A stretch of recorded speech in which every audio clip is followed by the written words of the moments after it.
আলাইকুম। ইন্সপায়ার পক্ষ থেকে প্রিয় শিক্ষার্থী বন্ধুরা, আমি শাফিন আহমেদ তোমাদের সবাইকে জানাচ্ছি স্বাগতম। সো আজকে আমি তোমাদের সামনে যে কারণে আসছি সেটা হচ্ছে তোমাদের একাদশ দ্বাদশ শ্রেণীর আইসিটি বইয়ের পঞ্চম অধ্যায়ের সি প্রোগ্রামিং এর পার্টটি নিয়ে কিছু আলোচনা করার জন্য মূলত আজকে তোমাদের সামনে আসা। তো আজকে আমরা মূলত সি প্রোগ্রামিং এর বেসিক যে নিয়মগুলা জানতে হবে এবং বেসিক কিছু প্রোগ্রামিং আমরা শেখার চেষ্টা করব।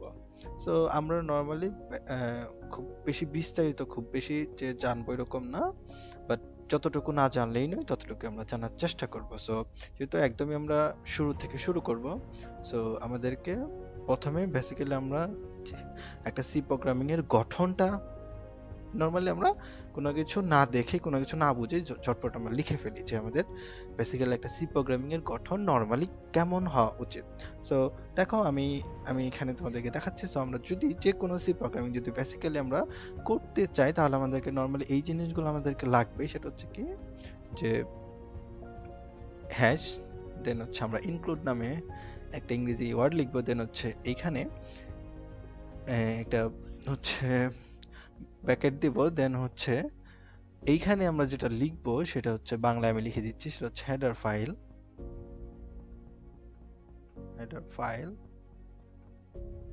দেন আমরা ওই ব্র্যাকেটটা শেষ করব। দেন এরপরে আমরা একটু একটা ঘর স্পেস দিয়ে আমরা যা শুরু করবো সেটা হচ্ছে মেইন ফাংশন বা মেইন লিখবো। দেন হচ্ছে আমরা সেকেন্ড ব্র্যাকেট দিয়ে স্টার্ট করব প্রোগ্রামিং। দেন এইখানে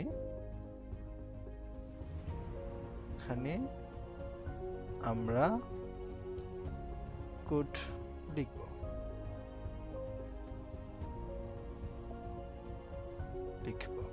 ডট ডট ডট অনেক কিছু আমরা এখানে মূলত লেখার চেষ্টা করব। দেন আমরা প্রোগ্রামিংটা শেষ করে দেব। ঠিক আছে? সো এই হচ্ছে মোটামুটি আমরা যদি একটা সি প্রোগ্রামিং করতে যাই তাহলে এই জিনিসটুকুর গঠন আমাদের সবসময় কি দিতেই হবে এই জিনিসটা। ঠিক আছে? সো আমরা যদি প্রথমে একদম প্রথম দিকে আসি তাহলে আমরা এখানে যেটা দেখতে পাচ্ছি হ্যাশ ইনক্লুড, এইটুকু তো নরমালি দিতে হবে। এটা ইনক্লুডের যদি আমরা বাংলা করি তাহলে সংযুক্তি বোঝায়। সো হ্যাশ ইনক্লুডে আমরা একটা জিনিস সংযুক্ত করব। সংযুক্তি কি করব এটা আমরা ব্র্যাকেটের ভিতরে বলে লেস ইকুয়াল ব্র্যাকেটের ভিতরে আমরা সুন্দর করে বলে দিয়েছি, সেটা হচ্ছে কি যে হেডার ফাইল। সো এখন একটা প্রশ্ন হচ্ছে যে ভাই হেডার ফাইল কি? আমি এখন হেডার ফাইল কি ওই জিনিসটা খুব বেশি ব্যাখ্যা করব না, বাট যতটুকু না জানলেই নয় সেটা আমি বলতেছি। হেডার ফাইল বিষয়টা হচ্ছে যে আমরা যখন কোড করব সিতে, যে জায়গাটাতে আমরা যখন কাজ করব তখন আমাদের হয়তোবা না আমাদের অবশ্যই ব্যবহার করতে হবে অনেকগুলা সি এর ফাংশন, বিল্ট ইন ফাংশন আমাদেরকে লাগবে। এখন প্রশ্ন হচ্ছে যে এই যে বিল্ট ইন ফাংশনগুলো আমরা যখন ইউজ করব তখন আমাদেরকে সি, যখন আমরা ফাংশনগুলো ইউজ করতে যাব তখন আমাদেরকে সি বলবে, এরভাবে যদি আমরা কোড রান করতে যাই তখন আমাকে বলবে যে আপনি যে এই ফাংশনটা কাজ করতেছেন তাহলে এই ফাংশনটা আপনি কোন জায়গায় রেখেছেন বা কোন জায়গার ফাংশন আপনি ইউজ করতেছেন এখানে আপনি আমাকে বলেছেন, আমি তো এই ফাংশনটাকে চিনতে পারতেছি না। তো এখন এই যে সি যেন এই কথা না বলতে পারে এই কারণে তোমাকে ক্ষেত্রে করতে হবে একদম শুরুতেই তাকে বলে নিতে হবে যে আমি নিচে যে কোডটা অর্থাৎ যে নিচে যে সি প্রোগ্রামিং এর যে বেসিক যে ফাংশনগুলো ইউজ করবে সেগুলো হচ্ছে কি এই ফাইলটাতে, মানে হেড মানে সবথেকে বড় হেডার ফাইল, এই ফাইলটা থেকে এই ফাংশনগুলোর কি পরিচয় বা এই ফাংশনগুলো এই হেডার ফাইলের ভিতরে কি আছে। সো আমাদেরকে এইটা কি প্রথমে বলে নিতে হবে। সো আমরা বেসিক্যালি আজকে যেহেতু শুরুর, সো আমরা হেডার ফাইল নিয়ে বিস্তারিত বলবো না। সো আমরা বেসিক্যালি যে হেডার ফাইলটা নর্মালি সবসময় ইউজ করতে হবে সেটা হচ্ছে কি একটা ফাইল আছে, সেটা হচ্ছে কি স্ট্যান্ডার্ড ইনপুট আউটপুট ফাইল বা STDIO, standard input output dot header file. এইটা আমরা বেসিক্যালি আজকে স্টার্টিং এ, সো এই হেডার ফাইল নিয়ে মূলত আমরা আজকে যেহেতু স্টার্ট করেছি সো এটা নিয়ে কাজ করব। আর অনেক ধরনের হেডার ফাইল আছে যেগুলো হচ্ছে আমরা সামনে আস্তে আস্তে দেখতে পারবো। সো সো আমরা তাহলে মোটামুটি তাহলে আমরা যেটা করব হ্যাশ ইনক্লুড, তারপরে এখন যতবারই কোড করতে যাব প্রথমে আমরা কি দিয়ে নিব হ্যাশ ইনক্লুড, দেন হচ্ছে কি আমরা হেডার ফাইল মানে স্টুডিও এটা দিয়ে দেবো এখানে studio.h, দেন হচ্ছে কি আমরা মেইন ফাংশন। সো এবার প্রশ্ন আসতে পারে মেইন ফাংশন কি? আসলে এইটাও তোমাদের এখনই বোঝার কোনোই দরকার নাই, কারণ সি এর একটা পার্টি হচ্ছে ফাংশন নিয়ে একটা পার্টি আছে। তারপর যখন ওইটাতে আলোচনা করব, ওইখানে আমরা বিস্তারিত অনেক ফাংশনে অনেক কিছু আলোচনা করবো, সো এখানে আমরা জানতে পারবো। বাট আপাতত তোমরা জেনে রাখো মেইন ফাংশন বলতে আমরা মোটামুটি যে কাজটা করব ওইটা হচ্ছে কি আমাদের একটা ফাংশনের অধীনে, মানে একটা কাজ, কাজ মানে হচ্ছে ফাংশন। তাহলে মেইনলি একটা কাজ করতে চাইছি, সেটা হচ্ছে কি এখানে আমরা বলে এসেছি যে মেইন ফাংশন মানে মেইন একটা কাজ, একটা ফাংশন আমরা কাজ করতেছি, ঠিক আছে। সো দেন হচ্ছে আমরা তারপর ফার্স্ট ব্র্যাকেট দেব। ফার্স্ট ব্র্যাকেট কেন দিলাম, এখানে ভিতরে কেন কিছু লিখলাম না, সব কিছু আমি বিস্তারিত এখন বলবো না, হচ্ছে যখন সি এর একটা পার্টি হচ্ছে ফাংশন নিয়ে ওইখানে আমরা বিস্তারিত আলোচনা করব, ঠিক আছে। দেন হচ্ছে কি আমরা হচ্ছে সেকেন্ড ব্র্যাকেট দিয়ে স্টার্ট করব, দেন এখানে যা যা লেখার কোড লিখবো। আর একটা জিনিস মনে রাখবা, সেটা হচ্ছে যে আমি দেখো এখানে কোড লিখবো, বাট একটু আমি স্পেস এক ঘর নিচের পর তারপরে কিছু স্পেস দিয়ে তারপর শুরু করছি লেখা। এটা এটা তো করতেই হবে, তার মানে একটু স্পেস দিয়ে যে আমাকে শুরু করতে হবে। এই যে 4 স্পেস না, ওরা 4টা স্পেস দিয়ে 1 2 3 4 4 স্পেস দিয়ে শুরু করতে হবে, ভিডিও এরকম না, অনেক সুন্দর দেখায়। আর এই প্র্যাকটিস করাটা খুবই ভালো, কারণ আমরা যদি এই জায়গা থেকে শুরু করি তাহলে জিনিসটা দেখতে খারাপ লাগে, মোটামুটি এটাকে ব্যাড প্র্যাকটিস হিসেবে তুমি চিহ্নিত করতে পারো। সো আমরা সবসময় চেষ্টা করব যে 4 স্পেস ফাঁক থেকে শুরু করা, অর্থাৎ লেখাটা শুরু করা, 4টা স্পেস দিয়ে আমরা মোটামুটি লেখাটা শুরু করার চেষ্টা করবো। যেন এখানে আমরা যা যা করতে হয় কোড, সো এটা আমরা লিখবো, দেন আমরা শেষ করে দেবো, ঠিক আছে। সো বেসিক্যালি এই হচ্ছে কি আমাদের মোটামুটি যে সি এর কোড করার বেসিক নিয়ম, ঠিক আছে। সো এরপরে এখন তোমাদের এখন একটু প্রশ্ন করতে পারো যে ভাইয়া বুঝলাম, ঠিক আছে, যে আপনি সি প্রোগ্রামের বেসিক গঠন বুঝাইলেন, আমরা বুঝলাম এটা এই জিনিসগুলো লিখতে হবে। ওকে ভাইয়া, তাহলে আমরা এগুলা তো ভাই এইভাবে খাতায় করলে যে জিনিসটা হচ্ছে না, আমাদের তো কম্পিউটারে করে দেখতে হবে। একটা কোড করলাম, এটা চলতেছে কিনা ঠিকঠাক, যেগুলো আসলে আমরা কম্পিউটারে বা মোবাইলে আসলে কোন সফটওয়্যার বা কোন জায়গায় এগুলা লিখে আমরা এটার ইনপুট দিব বা আউটপুট দেখব, কাজগুলো আমরা কোথায় করব। সো বেসিক্যালি আমি আজকে তোমাদেরকে মোবাইলের পার্টটা, অর্থাৎ মোবাইলে অনেকগুলো অ্যাপস আছে, মোবাইলে অ্যাপস গুলা সি প্রোগ্রাম করার জন্য অনেক অ্যাপস আছে। তুমি হচ্ছে সি প্রোগ্রামিং লিখে গুগল প্লে স্টোর বা অ্যাপল প্লে স্টোরে যদি তুমি সার্চ দাও তাহলেই পেয়ে যাবা। আর হচ্ছে যেহেতু আমি হচ্ছে কম্পিউটারে, সো কম্পিউটারে আমরা নর্মালি কি কি সফটওয়্যার সফটওয়্যার হিসেবে জানো, বাট ওই সফটওয়্যার আমরা কি কি সফটওয়্যার আসলে ব্যবহার করতে পারবো বা কি কি সফটওয়্যার ব্যবহার করে নর্মালি, ওগুলা সম্বন্ধে আমরা এখন একটু জানার চেষ্টা করব।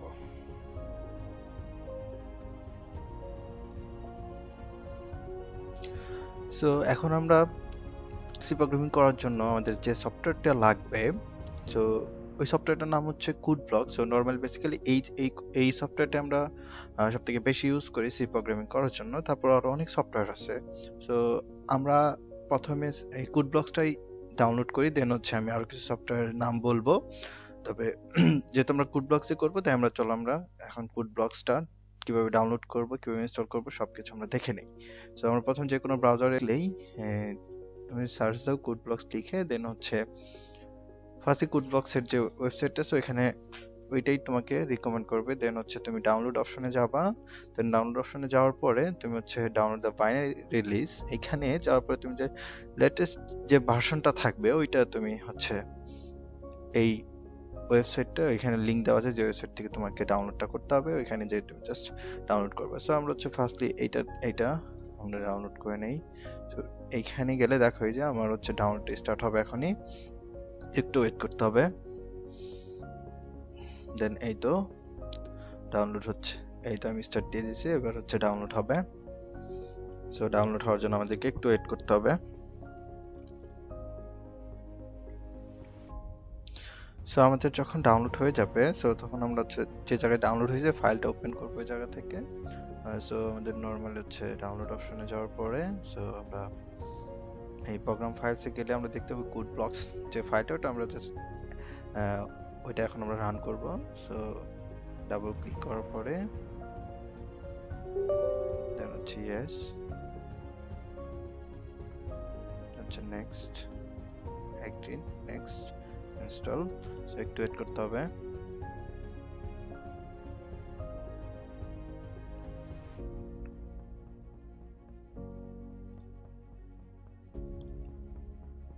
সো সো যখন ইনস্টল হয়ে যাবে তখন তুমি এখানে বলছো do you want to run code blocks now, অর্থাৎ এখনই যদি তুমি রান করতে চাও, সো আমরা এখনই রান করতে চাই, আর যদি রান করতে না চাও তো নো দিতে পারো। সো আমরা এখন ইয়েস দিব। সো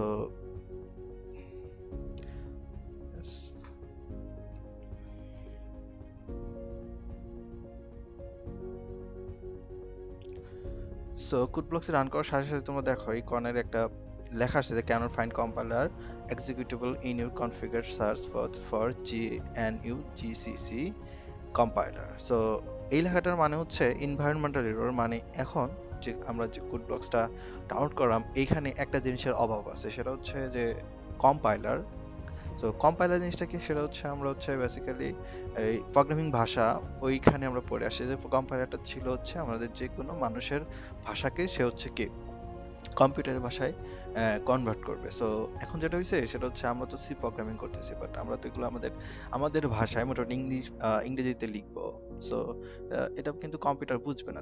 কম্পিউটারকে বোঝানোর জন্য আমাদের হচ্ছে একটা কম্পাইলার বা অনুবাদক প্রোগ্রাম যেটাকে বলে এটা লাগবে। সো এই কোড ব্লকস বাই ডিফল্ট এদের হচ্ছে কম্পাইলার নাই। সো আমাদেরকে যেটা করতে হবে সেটা হচ্ছে কি কম্পাইলার আমাদেরকে ডাউনলোড এক্সট্রা কম্পিউটারে আমাদেরকে ডাউনলোড করে নিতে হবে। সো এটা করার জন্য আমরা যেটা করব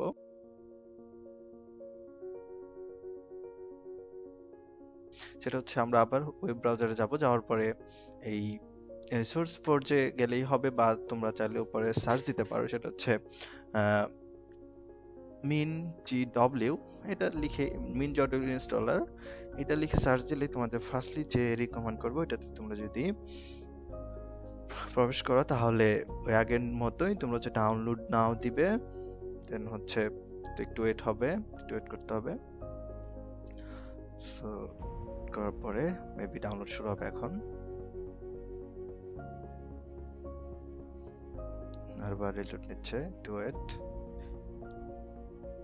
সো এই তো আমরা এই তো ডাউনলোড হয়ে গেছে। সো ডাউনলোড হওয়ার পর আমরা নরমালি আবার হচ্ছে আমাদের ডাউনলোড ফাইলে যাব। সো এই তো আমরা যদি আবার ব্যাক করি, সো প্রোগ্রাম, সো তোমার যে জায়গায় ডাউনলোড হবে তুমি ওই জায়গা থেকে খুঁজে বের করবা। সো আমরা এই যে মিন জিডব্লিউ গেট সেটআপ এখানে আমরা যদি ক্লিক করি তাহলে যে ইনস্টল, সো ইনস্টল করতে হবে, কন্টিনিউ, দেন হচ্ছে একটু তোমাকে ওয়েট করতে হবে, কারণ এখানে যেটা হবে সেটা হচ্ছে আমাদের অনেকগুলো প্যাকেজ অ্যাকচুয়ালি সে হচ্ছে ডাউনলোড করবে নেট থেকে। তো অবশ্যই তোমার নেট কানেকশন অন রাখতে হবে এই সময় যখন এটা ইনস্টল করবা। নেট কানেকশন কখনোই অফ করা যাবে না, কারণ এটা এখন আমাদের একটু সময় লাগবে, কারণ সে অনেকগুলা প্যাকেজ অ্যাকচুয়ালি সে ডাউনলোড করবে। সো একটু ওয়েট করতে হবে। হচ্ছে আমরা হচ্ছে যখন আমাদের শেষ হবে তখন এই যে কন্টিনিউ বা কুইট দুটো অপশন থাকবে। সো তুমি যেটা দিবে সেটা হচ্ছে কন্টিনিউ অপশন দিবা, দেন তোমার হচ্ছে একটা উইন্ডো আসবে, যে উইন্ডোতে তোমাকে অনেকগুলা প্যাকেজের অপশন দেখাবে। সো তোমাকে যেটা করতে হবে ফার্স্টলি যে বেসিক সেটআপ যেখানে আছে সেইখানে যে ঘরগুলো আছে এগুলো তুমি মার্ক ফর ইনস্টলেশন এটা দিয়ে দিবা, ঠিক আছে? সো দেখো একটু wait, so mark for installation প্রত্যেকটা তুমি ইনস্টলেশন এটা দিয়ে দিবা, ঠিক আছে? সো এটা দেওয়ার পরে তুমি যেটা করবা আপনার অল প্যাকেজ আছে, সো তুমি এইখানে চাইলে এগুলো করতে পারো, এগুলা অনেক সময় লাগবে, সো এগুলা যা দরকার নেই। সো তুমি যেটা করবে বেসিক সেটআপ এইখানে যাওয়ার পরে তুমি ইনস্টলেশন, দেন হচ্ছে অ্যাপ্লাই চেঞ্জেস, সো এইখানে অ্যাপ্লাই চেঞ্জেস দেওয়ার পরে তুমি অ্যাপ্লাই অপশনে ক্লিক করবা, দেন এইখানে তোমাকে অনেক 10 থেকে 15 মিনিট ওয়েট করতে হবে। সো বেসিক্যালি এখানে অনেকগুলা প্যাকেজ ডাউনলোড করবে সে, সো আমাদের একটু ওয়েট করতে হবে। সো যখন আমাদের সবগুলা প্যাকেজ ডাউনলোড করা শেষ হয়ে যাবে তখন আসলে আমাদের এই উইন্ডোতে আসবে, অর্থাৎ ক্লোজ করতে হবে। সো তুমি নরমালি ক্লোজ করে দিবা, দেন ক্লোজ করার সাথে সাথে অ্যাকচুয়ালি তোমার মোটামুটি কাজ হয়ে গেছে। সো আমরা যদি এবার মোটামুটি আমাদের কোড ব্লকসটা তার কম্পাইলার পেয়ে গেছে, যাবতীয় যতগুলা প্যাকেজ তার হচ্ছে কোড রান করার জন্য দরকার হইতো সবগুলা প্যাকেজ আমরা অলরেডি ডাউনলোড করে ফেলছি এই মিন জিডব্লিউ ইনস্টলারের মাধ্যমে।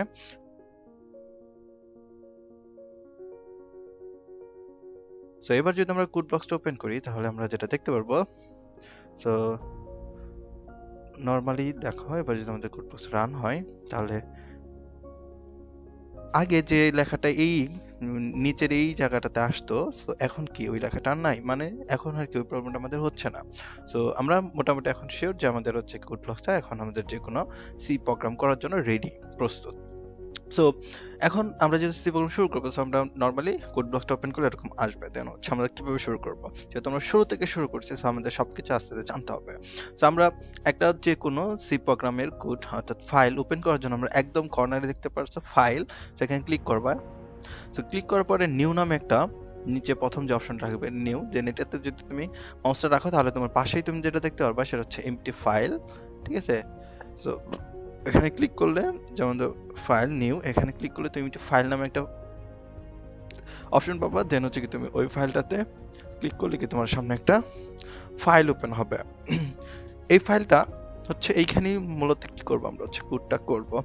সো সো আমাদের যেটা করতে হবে, যে কোনো প্রোগ্রামই যে কোনো সি প্রোগ্রামিং করার পরে ওই ফাইলটা আমাদেরকে আমাদের কম্পিউটারে সেভ করতে হবে। সো আমরা এখন নরমালি দুইটা ফাইল একই সাথে ওপেন করব, একটা সেভ করব আর একটা হচ্ছে কি সেভ করব না। আমরা একদম শেষে সেভ করব আর একটা তোমার প্রথমে শুরুতেই সেভ করে নেব। সো আমরা বেসিক্যালি এই দুটার ভিতরে সেভ করব না। সো কেন করব আর কেন করব না এটার ডিফারেন্সটা আমি তোমাদেরকে একটু পরে বলতেছি। সো বেসিক্যালি আমরা প্রথম যে ফাইলটা আমরা আগে সেভ করে নিই, তো সেভ করার জন্য আমরা কি করব, করার জন্য আমরা আগের মধ্যে ফাইল অপশনে যাব, দেন হচ্ছে কি সেভ ফাইল অ্যাজ বা সেভ ফাইল যে কোনো একটাতে ক্লিক করলেই হবে। এখন সেভ ফাইল অ্যাজ এটাতে আমরা ক্লিক করব। সো ক্লিক করার পরে তুমি কম্পিউটার যে জায়গাটাই তুমি হচ্ছে এটা সেভ রাখতে চাও, সো আমি হচ্ছে বেসিক্যালি তোমাদের এই ভিডিও টিউটোরিয়ালের জন্য আমি হচ্ছে একটা আলাদা ফাইল ওপেন করে দেই। সো সি প্রোগ্রামিং নামে একটা হচ্ছে ফাইল আমি হচ্ছে ওপেন করে দিলাম। সো এই ফাইলের ভিতরে হচ্ছে আমি একটা ফাস্ট প্রোগ্রামিং নামে হচ্ছে ফার্স্ট প্রোগ্রাম নামে একটি ফাইল আমি ওপেন করলাম, লিখবো। বাট ফার্স্টলি আমরা যে ফাইলটাতে আমরা হচ্ছে সেভ করছি ওইটা আমরা হচ্ছে আগে লিখি। সো আমরা বেসিক যে গঠনটা শিখছিলাম সেটা আমরা একটু লিখি। তো দেখো আমি এখানে #in এটা লেখার সাথে সাথে আমাকে অনেকগুলো হচ্ছে কি রিকমেন্ড করতেছে সে, যে আপনার অনেকগুলো অপশন আপনি সাজানো দেখা যাচ্ছে।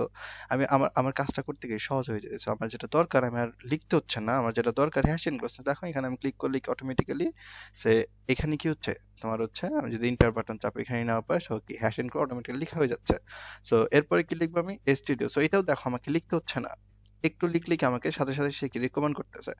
সো দেখো আমার যেটা দরকার সেটা কি studio.h। সো দেখো এই যে এখানে আছে, এখানে আমি ক্লিক করলে ডাবল ক্লিক করলেই কি চলে আসতেছে। বাট দেখো আমি যদি যেটা সেভ করে নেই ওই ফাইল আমাকে যেটা করতে হবে, এখানে যদি আমি সেম জিনিস লিখতে চাই দেখো আমাকে রিকমেন্ড সে কি করবে না, আমাকে পুরো জিনিসটা কি লিখতে হবে। সো এই জিনিসটা হচ্ছে কি তাহলে আমাদের ভুল হওয়ার সম্ভাবনা বাড়ে এবং আমাদের সময়টাও কি একটু লস হয়। দ্যাটস ওয়াই আমি যেটা বলছি তোমাদেরকে সেটা হচ্ছে কি আমরা প্রত্যেকটা সি প্রোগ্রাম করার আগে প্রথমে কি করে নেব, সেভ করে নেব।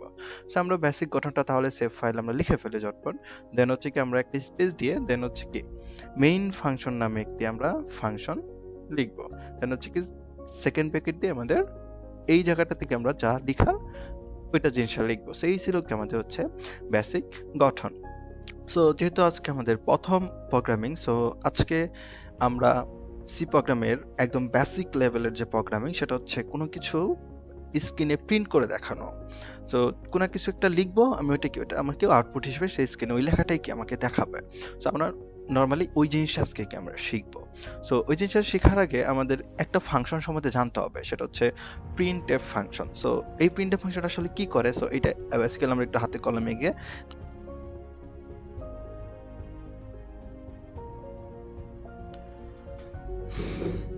সো আমরা যদি দেখি printf ফাংশনটা নরমালি কাজ করবে। printf ফাংশনটা লেখার নিয়ম হচ্ছে আমরা সবগুলা স্মল লেটারে হবে printf, এই লেখাটা printf এটা লেখার পরে আমরা হচ্ছে ফার্স্ট ব্র্যাকেট দেব, দেন হচ্ছে ইনভার্টেড কমা, এইখানে যা লেখার লিখব, এখানে যা লেখার লিখব।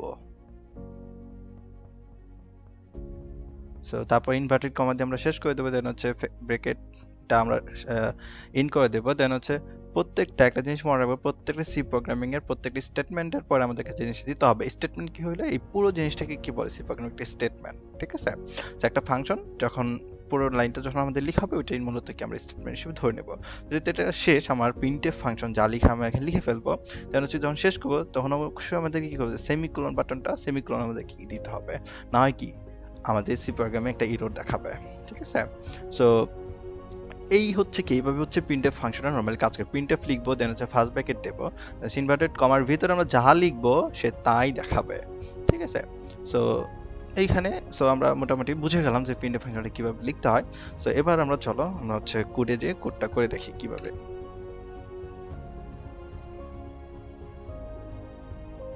কাজ করে। তাহলে আমরা যেহেতু দেখে ফেলছি, আমরা নরমালি কি করবো, প্রথমে প্রিন্টএফ এই কথাটা লিখবো, দেন হচ্ছে ফার্স্ট ব্র্যাকেট, দেন হচ্ছে এখানে ইনভার্টেড কমার ভিতরে আমরা যা লিখবো, সো আমরা লিখতে পারি হ্যালো ওয়ার্ল্ড, হ্যালো ওয়ার্ল্ড, যা ইচ্ছা তোমার, যা ইচ্ছা মন যাবে তুমি তাই লিখতে পারো। দেন আমরা কি হবে, লাস্টে হচ্ছে কি আমরা সেমিকোলন দেবো। সো এই হচ্ছে কি মোটামুটি আমরা প্রিন্টএফ একটা লিখে ফেললাম।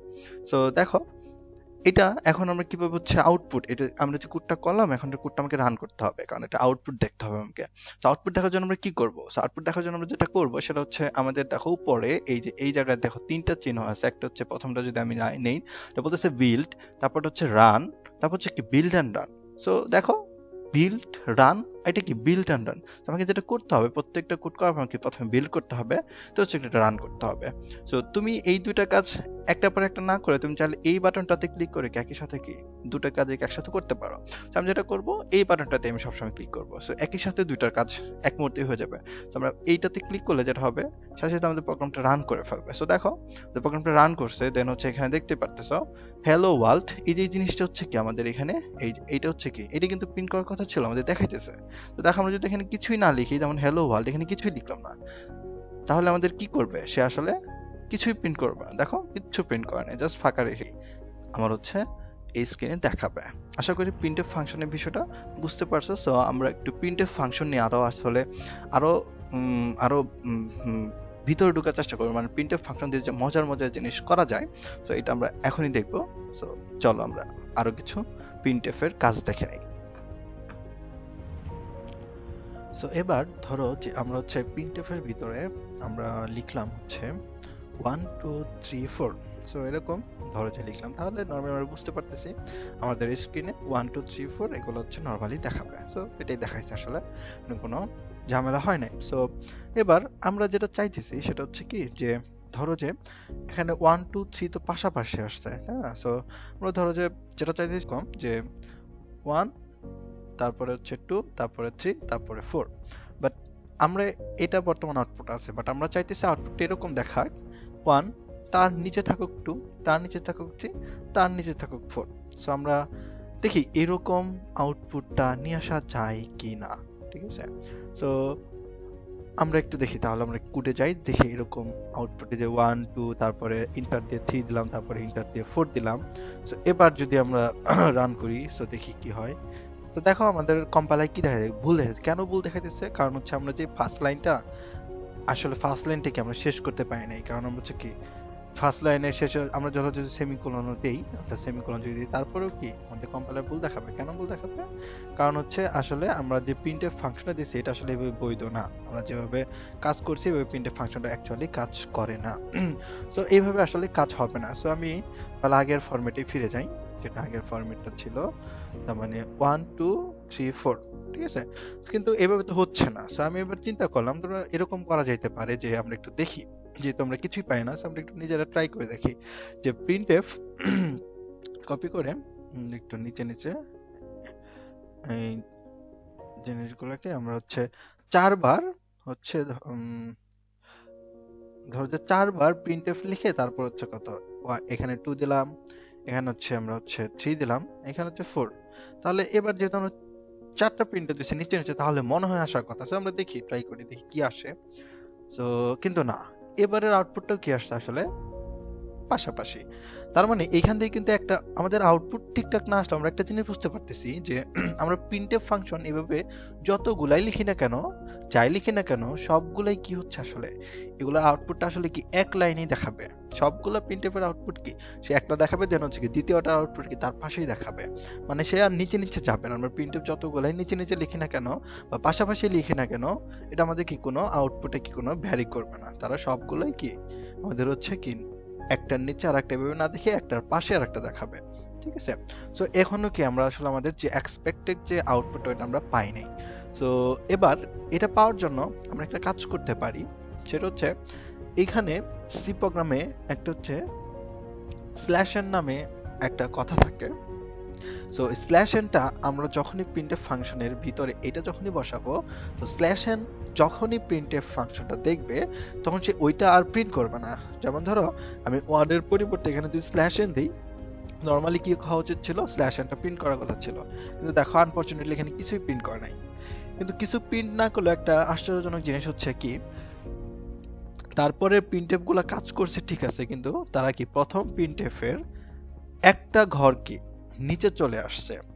তাহলে একটা জিনিস খেয়াল করি যে বাই স্ল্যাশ এন যে আমরা চিহ্নটা দিছি, এই জিনিসটা আসলে কি করতেছে, আসলে এটা যে কাজটা করছে এটা আসলে প্রিন্ট করে না। এটা দেখে প্রিন্টএফ ফাংশনটা বুঝে যে এখানে কিছু প্রিন্ট করা যাবে না, এখানে কিছু প্রিন্ট না করে তুমি সাথে সাথে কি এক লাইন নিচে থেকে পরবর্তী কাজ শুরু করবা। সো এটা থেকে আমরা একটা চমৎকার জিনিস বুঝতে পারি যে আমরা যে এক্সপেক্টেড যে আউটপুটটা চাচ্ছি সেটা এরকম হইতে পারে যে আমি যদি ওয়ান এর নিচে ওয়ানের পরে স্ল্যাশ এন দেই, তাহলে প্রিন্টএফ কি করবে, ওয়ানটাকে প্রিন্ট করবে, দেন হচ্ছে সে কি স্ল্যাশ এন যখনই আসবে সে বুঝবে কি এখানে আমাকে পরের লাইনে চলে যেতে হবে। তাহলে আমরা এইখান থেকে বুঝতে পারতেছি যে আমরা যদি এটা আউটপুট অর্থাৎ আউটপুটটা দেখতে চেষ্টা করি, তাহলে এরকম দেখবো ওয়ানটা ওয়ান থাকবে, দেন হচ্ছে কি তার নিচের লাইনে কি হবে 2 3 4 এগুলো এক লাইনে লেখা হবে। দেখো ওয়ানটা লেখার পরে সে কি যখনই স্ল্যাশ এন দেখছে সে কি নিচে লাইনে চলে আসছে। সো তাহলে দেখো ওয়ানকে আমরা নরমালি লিখতে পারছি, বাট 2 3 4 এগুলো লিখতে পারিনি, কারণ এগুলো শেষে কি আমরা স্ল্যাশ এন দেইনি। তো আমরা চাইলে এগুলো সবগুলো শেষে যদি আমরা স্ল্যাশ এন দিয়ে দেই, স্ল্যাশ এন দিলাম, স্ল্যাশ এন, তাহলে এবার একটু দেখো তো অ্যাকচুয়ালি আমরা যে এক্সপেক্টেড যে আউটপুটটা চাইছি ওইটাই কিন্তু পাইছি। তাহলে অ্যাকচুয়ালি এখানে কি হইলো, যেটা হয়েছে সেটা কি ওয়ান প্রথম প্রিন্টএফ ওয়ান প্রিন্ট করছে। দেখো প্রথম প্রিন্টএফটা কি ওয়ান প্রিন্ট করছে, তারপর সে ওয়ান প্রিন্ট করছে, তারপর যখন স্ল্যাশ এন দিয়েছে তখন নিচের না এলে মানে পরের প্রিন্টএফটাতে চলে আসছে, এটা কি 2 প্রিন্ট করবে। ওকে, তারপর এটার পরে কি আমি স্ল্যাশ এন দিছি, এরপর কি সে 3 প্রিন্ট করছে, এরপরে কি স্ল্যাশ এন পাইছে আবার নিচের লাইনে চলে আসছে, হচ্ছে কি 4 প্রিন্ট করছে। স্ল্যাশ এন এই কারণে কি দেখো এখানে একটা স্পেস রয়ে গেছে, আমরা যদি এখানে স্ল্যাশ এন না দেই, যেমন ধরো এখানে, তাহলে আমাদের এক্সপেক্টেড আউটপুট হবে এরকম যে 1 2 3 4। সো বুঝতে পারতেছো, বাট এরপরে কি কোনো স্পেস নাই, মানে এটা স্ল্যাশ এন দেওয়ার কারণে কি এক ঘর নিচে চলে আসছিল। দেখো স্ল্যাশ এন দিলে কি ওই লেখাটা এক ঘর নিচে আসে, মানে স্ল্যাশ এন যত জায়গায় পাবে যে তারপরে কি এক ঘর ফাঁকা তৈরি করে দেবে। ঠিক আছে, তো এই হচ্ছে কি আমাদের মোটামুটি প্রিন্টএফ এ স্ল্যাশ এন যে বিষয়টা, এর একটা এতগুলা ইউজ করছি। সো এখন হচ্ছে আমাকে যদি 1 থেকে 100 পর্যন্ত দিত, তখন কি আমি এতগুলা প্রিন্টএফ এগুলা তো আমার হচ্ছে কপি পেস্ট মারতে গেলে অনেক সময় লাগবে। সো আমরা কি এরকম করতে পারবো যে একটা প্রিন্টএফ এর ভিতরেই একটা প্রিন্টএফ কাজে লাগাই আমরা যে এক্সপেক্টেড যে আউটপুটটা চাচ্ছি ওটা কি আসলে আনা সম্ভব? উত্তর হচ্ছে হ্যাঁ, অবশ্যই সম্ভব। কিভাবে সেটা সম্ভব একটু চিন্তা করি। আমরা এই বাকিগুলো আমরা বাদ দিয়ে দিই, এখন এগুলো আমাদের দরকার নেই। যেটা করবো স্ল্যাশ এন, এরপরে আমরা কিছু একটা লিখি, যেমন আইসিটি লিখলাম। এবার আমরা একটু দেখার চেষ্টা করি যে আউটপুটটা কেমন হয়। দেখো আউটপুটটা সুন্দর, ওয়ান প্রিন্ট করছে, তারপরে সাথে সাথে কি এক লাইন গ্যাপ দিয়েছে, মানে নিচের লাইন থেকে পরের টুকু প্রিন্ট করবে। তার মানে দেখো আইসিটি সে কি করছে নিচেই কিন্তু লিখে দিচ্ছে। তার মানে কি আমি আইসিটির পরে আরেকটা স্ল্যাশ এন দিয়ে কিছু একটা লিখি, যেমন আইসিটি ফিফথ চ্যাপ্টার। সো এখন আসলে আমরা বুঝতে পারতেছি যে এটা আউটপুটে কেমন হওয়া উচিত। প্রথমে ওয়ান প্রিন্ট করবে, দেন হচ্ছে কি তারপর লাইনে আইসিটি, তারপর লাইনে কি ফিফথ চ্যাপ্টার। দেখো এটাই হবে কি আমাদের এক্সপেক্টেড আউটপুট। দেখো ওয়ান আইসিটি, দেন হচ্ছে কি ফিফথ চ্যাপ্টার। সো বুঝতে পার, তাহলে আমরা একটা প্রিন্টএফ ফাংশন ব্যবহার করে কিন্তু 3 লাইনের 3টা জিনিস প্রিন্ট করতে পারতেছি। সো আমরা যেটা চাইতেছি সেটা হচ্ছে 4টা লাইনে 4টা জিনিস। সো আমরা কি চাইতেছি, 1 এর পরে সে প্রিন্ট করবে 2, তো 2 লিখবো, দেন স্ল্যাশ এন দেওয়ার পরে কি আমরা 3 লিখবো, দেন স্ল্যাশ এন দেওয়ার পরে আমরা কি লিখবো 4। সো এবার দেখো আমাদের যেটা আমরা একটা একটা লাইন করেই কি আমাদের সেই এক্সপেক্টেড যে আউটপুটটা ছিল ওটা কি আমরা পেয়ে গেছি। সো আমরা আসলে এটা খুবই সুন্দর করে করতে পারলাম। সো এবার আমাদের বেসিক্যালি যে জিনিসটা হচ্ছে আমরা দেখার চেষ্টা করব সেটা হচ্ছে যে এই প্রিন্টএফ ফাংশন কাজে লাগায় কোনো মজার জিনিস করা যায় কিনা। সো চলো আমরা তাহলে এই মজার জিনিসটা একটু করার চেষ্টা করি। আমরা আসলে যেটা করার চেষ্টা করব সেটা হচ্ছে যে প্রিন্টএফ ফাংশন ব্যবহার করে কোনো কিছু আঁকানো যায় কিনা, কোনো একটা জিনিসের আকৃতি দেওয়া যায় কিনা, ঠিক আছে। তো চলো এটা আমরা একটু হাতে কলমে দেখি যে আর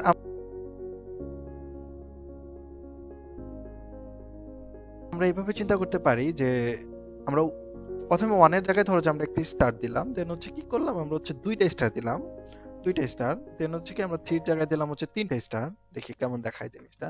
এরপরে ধরো যে হচ্ছে কি আমরা 5টা স্টার দিলাম, সরি 4টা স্টার দিলাম। তো এবার একটু আমরা দেখি আউটপুটে কেমন দেখায়। দেখো আমরা কিন্তু একটা মোটামুটি আমরা কেমন যেন কি একটা হচ্ছে আকৃতি পেয়ে যাচ্ছে, ঠিক আছে। আমরা একটা আকৃতি মোটামুটি আমরা নরমালি একটা আকৃতি, সুন্দর একটা আকৃতি আমাদের চলে আসতেছে। সো আমরা এবার এই আকৃতিটাই যে কোনো ধরনের আকৃতি চাইতেছি। সো আমরা বেসিক্যালি যে কোনো ধরনের আকৃতি যদি আমরা চাই তাহলে আমরা একটা জিনিসের সাহায্য নিতে পারি। সেটা হচ্ছে কি যে আমরা একটা গ্রাফ পেপারের মতো একটা বাক্সের সাহায্য নিতে হবে, যেখানে আমরা নরমালি থিওরিটিক্যালি আগে জিনিসটা আঁকাবো। দেন এইখানে আমরা এইভাবে চিন্তা করবো যে কয়টা স্পেস এই পরে হচ্ছে আমাকে স্টার দিতে হবে। সো এইগুলো আমরা একটু পরিমাপ করে দেন হচ্ছে আমরা কোডটা করবো। সো এটার জন্য আমরা সব থেকে ভালো হচ্ছে তোমরা যদি বাসায় গ্রাফ পেপার থাকে তো তোমরা গ্রাফ পেপারটা ইউজ করলে সব থেকে বেটার। সো আমরা চলো এবার আমি একটা গ্রাফ পেপার নিয়ে আসি। সো এই গ্রাফ পেপারটা একদমই 100% পিওর কোনো গ্রাফ পেপার না, কারণ এটা নিজে তৈরি করা হয়েছে। সো এটা খুব বেশি ভালো গ্রাফ পেপার হয় নাই, তারপরেও যতটুকু এটা দিয়ে আমরা হচ্ছে কি মোটামুটি বেশ ভালো ধরনের চিত্র আঁকাইতে পারবো। সো আমরা বেসিক্যালি যেটা করছি সেটা হচ্ছে একটু আগে আমরা যেটা চিত্র আঁকাইছি এটা নর্মালি বেসিক্যালি এরকম ছিল, এরকম। দেন হচ্ছে প্রথম লাইনে একটা ছিল গোল স্টার, গোলগুলাকে নর্মালি স্টার চিন্তা করো তোমরা, বা যে কোনো কিছু চিন্তা করতে পারো। এরপরে বেসিক্যালি ছিল তিনটা, এরপরে হচ্ছে কি ছিল, এরপরে হচ্ছে আমাদের 4টা ছিল। বেসিক্যালি এরকম একটা আকৃতি আসছে, তাই না। তো আমরা যাচ্ছি এটাকে আর একটু সুন্দর করা যায় কিনা দেখি। আমি এবার এই দিকে কিছু বাড়িয়ে দিই, তারপরে ধরো যে এই দিকে দেন হচ্ছে ধরো দেখি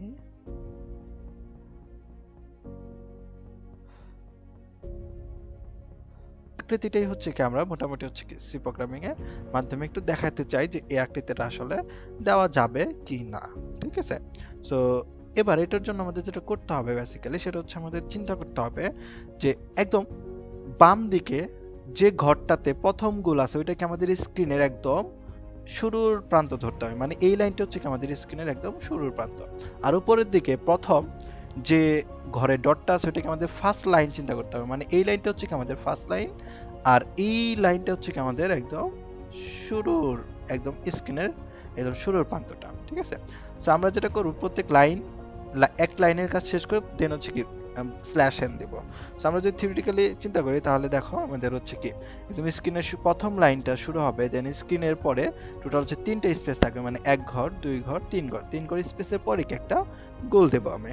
সো আমরা যদি কোডে যাই তাহলে এরকম দেখবো আমরা, দেখো তাহলে আমরা প্রথমে কি করব, প্রথম হচ্ছে 3টা স্পেস দিব, 1 2 3, 3টা স্পেস দেওয়ার পরে একটা স্টার দেব, দেন কি স্ল্যাশ এন মানে পরের লাইনে। তো আবার আমরা দেখব কি পরের লাইনে আসলে কি আছে। সো আমাদের ফার্স্ট লাইন শেষ, দেন দ্বিতীয় লাইনটা আমরা দেখব যেটা হচ্ছে কি দুইটা স্পেসের পরে তিনটা হচ্ছে কি আমাদের স্টার দিতে হবে। এরপরে কি আমাদের নতুন লাইন মানে 3 নাম্বার লাইনে আমি চলে যাব। আমি যেটা করব সেটা হচ্ছে দেখো আমরা করে যাই, দেন হচ্ছে কি স্ল্যাশ এন, এরপরে হচ্ছে আমি যেটা করব সেটা হচ্ছে কি দুইটা স্পেস দেওয়ার পরে আমাকে 3টে স্টার দিব, দেখো 3টে স্টার আসে। তো এরপরে কি আমরা করব বেসিক্যালি স্ল্যাশ এন দিয়ে হচ্ছে কি পরবর্তী লাইনে আমরা চলে যাব।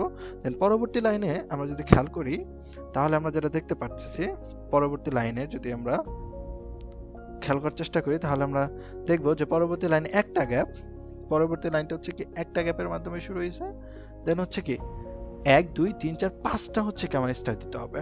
সো এভাবে যদি আমি পরবর্তী কাজগুলো আশা করি আমরা কিভাবে করব বুঝতে পারছো। সো আমি এখন খুব দ্রুত সো দেখো আমাদের কোডটা করা শেষ। সো আমরা এবার যেটা করবো সেটা হচ্ছে আমরা আউটপুটটার দিকে একটু তাকাবো। সো আউটপুটটা আশা করি আমাদের যেরকম আউটপুট চাইছি ঠিক ওরকম একটা আউটপুট পাবো। সো আমরা দেখি।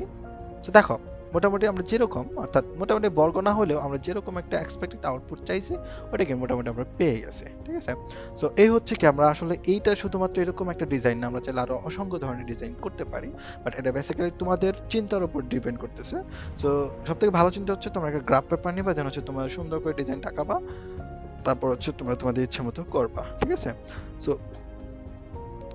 এবার তোমাদের জন্য বাসায় কাজ থাকলো হচ্ছে তুমি যেটা করবা এটা হচ্ছে মাঝখানের, ধরো যে মাঝখানে গুলো থাকবে না, আর মাঝখানে গুলো না থাকে শুধুমাত্র এরকম থাকবে, এরকম একটা হচ্ছে কি চিত্র তোমরা বাসায় তৈরি করবে। এছাড়া তোমরা চাইলে আরো বিভিন্ন ধরনের তোমাদের যেরকম ইচ্ছা তোমরা হচ্ছে ওইরকম সাজিয়ে তোমরা হচ্ছে বাসায় হচ্ছে ট্রাই করবা। আর তোমাদের জন্য একটা বাসার কাজ দিয়ে দিচ্ছি, সেটা হচ্ছে যে তোমরা তোমরা লাভ সাইনটা তোমরা লাভের মতো একটা সাইন, মানে লাভ সাইন বা হার্ট সাইন যাই বলো না কেন, এটা আমি দেখি তোমরা কে কে পারো।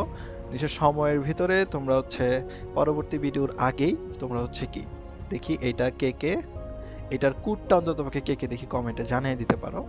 যে প্রথম জানাতে পারো এই লাভ চিহ্নটার কোডটা একদম পারফেক্টলি দিতে পারবা, তার নাম আমি অবশ্যই পরবর্তী পর্বে অবশ্যই আমি ঘোষণা করব, এবং তার জন্য আমার অনেক অনেক শুভকামনা থাকবে। সো তোমাদেরকে এই দুইটা হোমওয়ার্ক দেওয়া থাকলো, সো তোমরা ঝটপট বাসায় ট্রাই করো, আশা করি তোমরা পারবা। না পারলে আর ট্রাই করো, ইনশাল্লাহ তোমরা অবশ্যই পারবা, আমার কথা আছে। আর না পারলে অবশ্যই ইনশাল্লাহ আমরা আগামী পর্বে দেখবো কিভাবে সলভ করতে হয়। সে পর্যন্ত সবাই ভালো থাকো, আর প্রয়োজনীয় যে লিঙ্কগুলো তোমাদের ডাউনলোড করার জন্য লাগবে ওগুলো হচ্ছে আমি নিচে ডেসক্রিপশন বক্সে দিয়ে দিচ্ছি। সবাই ভালো থেকো, আল্লাহ হাফেজ।